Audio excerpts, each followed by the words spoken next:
ay rated SPG. Striktong patnubay at gabay ng magulang ang kailangan. Maaaring may masiselang tema, lengguwahe, karahasan, sexual, horror o droga na hindi angkop sa mga bata. Hello sa inyong lahat. Sa patuloy na sumusubaybay sa kwento ng Batang Quiapo. Sa pagkakataong ito, muli tayong babalik sa isang tagpong punong-puno ng tensyon, panganib at matinding emosyon. Isang sandaling halos tuluyang magbabago sa kapalaran ng bawat karakter na sangkot sa laban na ito. Sa ibaba ng gusali kung saan nagaganap ang isang napakadelikadong operasyon, mabigat ang hangin. Tahimik ang paligid ngunit ramdam ang panganib sa bawat segundo. Naroon si Roberto. Nakatayo siya sa isang sulok, matatag ang tindig at mahigpit na hawak ang remote ng pasabog. Malamig ang kanyang mga mata habang nakatingin sa gusali kung saan naroroon si Tanggol. Para kay Roberto ito na ang sandaling matagal niyang hinihintay. Ang sandaling tuluyan niyang mapapatumba ang lalaking matagal niyang itinuring na pinakamalaking hadlang sa kanyang kapangyarihan. At sa isang iglap, walang pag-aatubili, pinindot ni Roberto ang remote. Boom! Umalingaw-ngaw ang napakalakas na pagsabog. Nayanig ang buong gusali.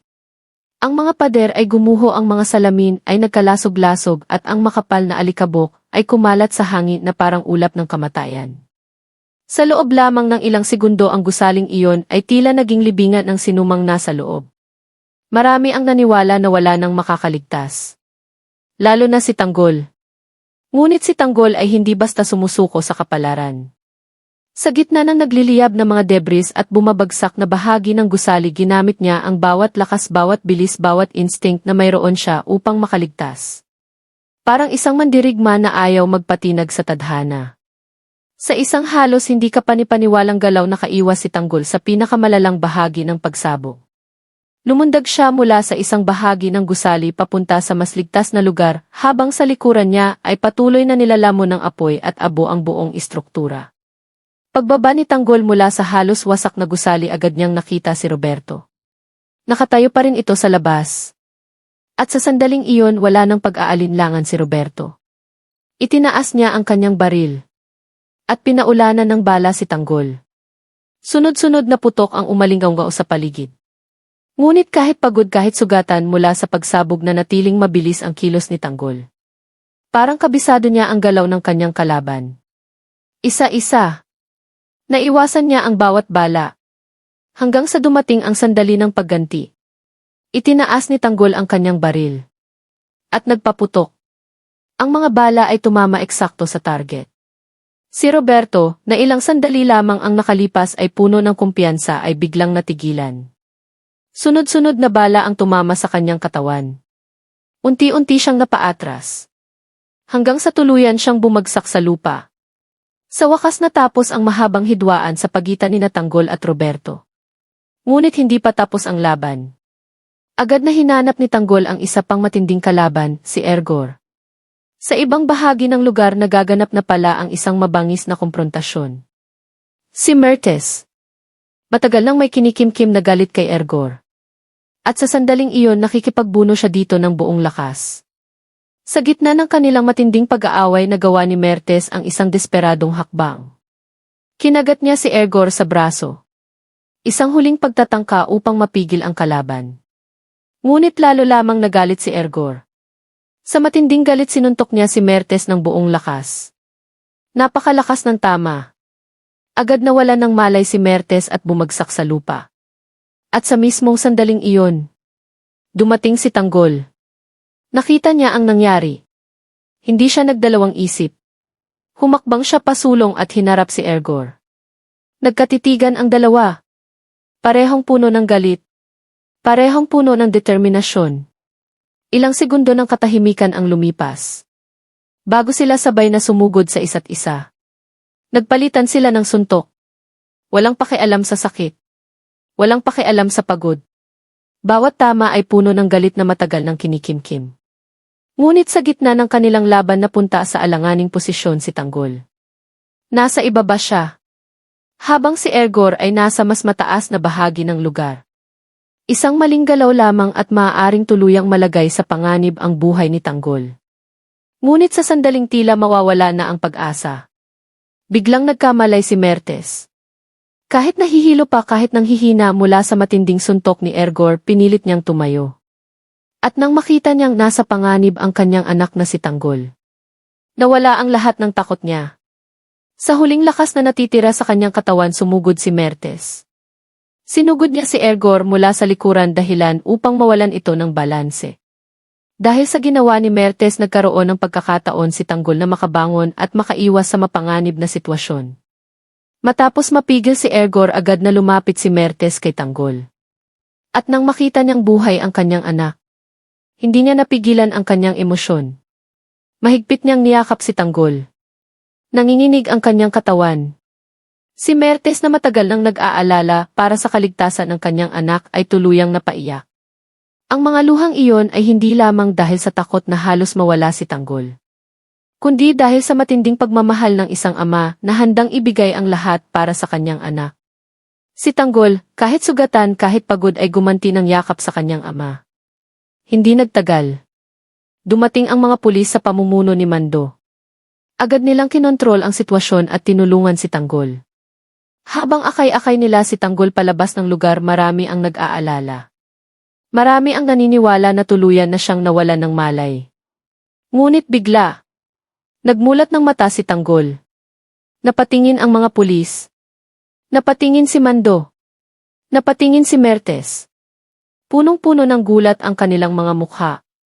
Akala ng lahat hindi na siya mabubuhay matapos ang lahat ng kanyang pinagdaanan. Ngunit muli bumangon si Tanggol. At sa paglipas ng panahon, matapos tuluyang mawala ang mga gerero na matagal nang nagpapahirap sa lungsod, unti-unting bumalik ang kapayapaan sa Maynila. Sa pamumuno ni Tanggol naging mas maayos ang pamumuhay ng mga tao. Ang dating takot sa mga lansangan ay napalitan ng pag-asa at kapanatagan. Sa loob naman ng kanilang pamilya, lalo pang tumibay ang kanilang samahan.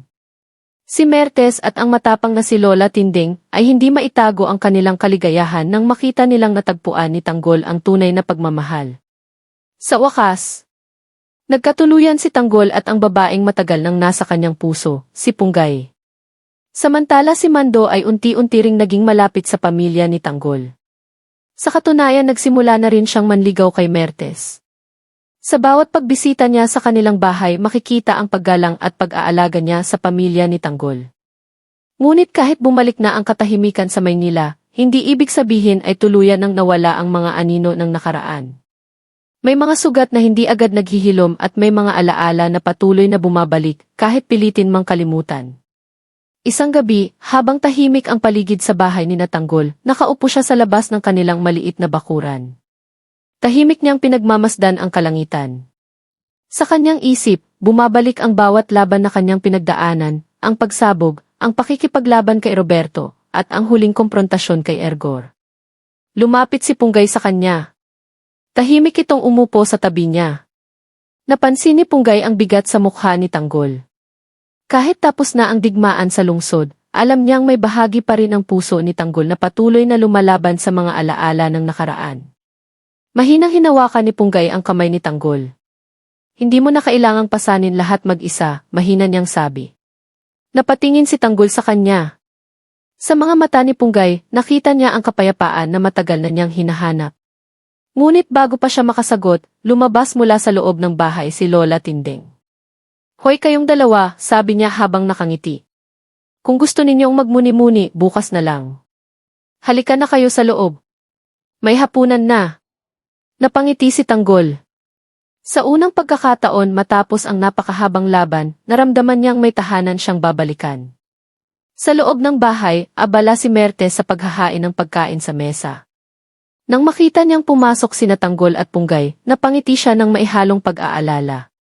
Kahit matapang si Mertes, hindi pa rin nawawala sa isip niya ang araw na halos mawala sa kanya si Tanggol. Habang kumakain sila, biglang may kumatok sa pintuan. Nagkatinginan ang lahat. Tumayo si Tanggol at dahan-dahang naglakad papunta sa pintuan. Pagbukas niya, naroon si Mando. May seryoso itong mukha. Pasensya na kung istorbo, sabi ni Mando. Pero kailangan kong makausap si Tanggol. Agad na nagbago ang atmosfera sa loob ng bahay. Lumabas si Tanggol kasama si Mando. Sa labas, huminga ng malalim si Mando bago magsalita. May balita akong nakuha mula sa mga natitirang informant ng pulisya, sabi niya. Napakunot ang noo ni Tanggol. Akala natin tapos na ang lahat matapos mawala ang mga gerero, patuloy ni Mando. Pero mukhang may natitira pang grupo at may bagong leader na sumusubok pumalit sa mga nawala. Natahimik si Tanggol. Sa loob ng ilang segundo, tila bumalik ang bigat ng responsibilidad sa kanyang balikat. Sino? Tanong niya. Bahagyang nag-atubili si Mando. Hindi pa malinaw, sagot niya. Pero may mga ulat na may isang taong lihim na nagtitipon ng mga dating tauhan ni Ergor. Biglang bumigat ang hangin. Kung totoo yun, ibig sabihin, hindi pa talaga tapos ang laban. Napatingin si Tanggol sa bahay kung saan naroon sina Punggay, Mertes, at Lola Tindeng. Ang pamilyang matagal niyang ipinaglaban. At sa sandaling iyon, muling naging malinaw sa kanya ang isang bagay. Kung may bagong banta na darating sa Maynila, handa siyang harapin iyon. Hindi bilang isang lalaking naghahanap ng gulo, kundi bilang isang taong handang ipagtanggol ang kanyang pamilya at ang lungsod na kanyang mahal. Lumapit si Mando at tinapik ang balikat ni Tanggol. Hindi mo kailangang gawin ito mag-isa, sabi niya. Bahagyang umiti si Tanggol. Alam ko, sagot niya. Sa loob ng bahay, tahimik na nakatanaw si Punggay sa bintana. Pakiramdam niya ay may bagong unos na paparating. Ngunit kilala niya si Tanggol. Ano man ang dumating, hinding-hindi ito urong. At habang unti-unting lumalalim ang gabi sa Maynila, isang bagong kabanata ng laban ang tila nagsisimulang mabuo, isang laban na maaaring magbago muli sa kapalaran ni Tanggol, Punggay, Mertes, Mando at Lola Tindeng. At sa pagkakataong ito, mas marami ang nakataya.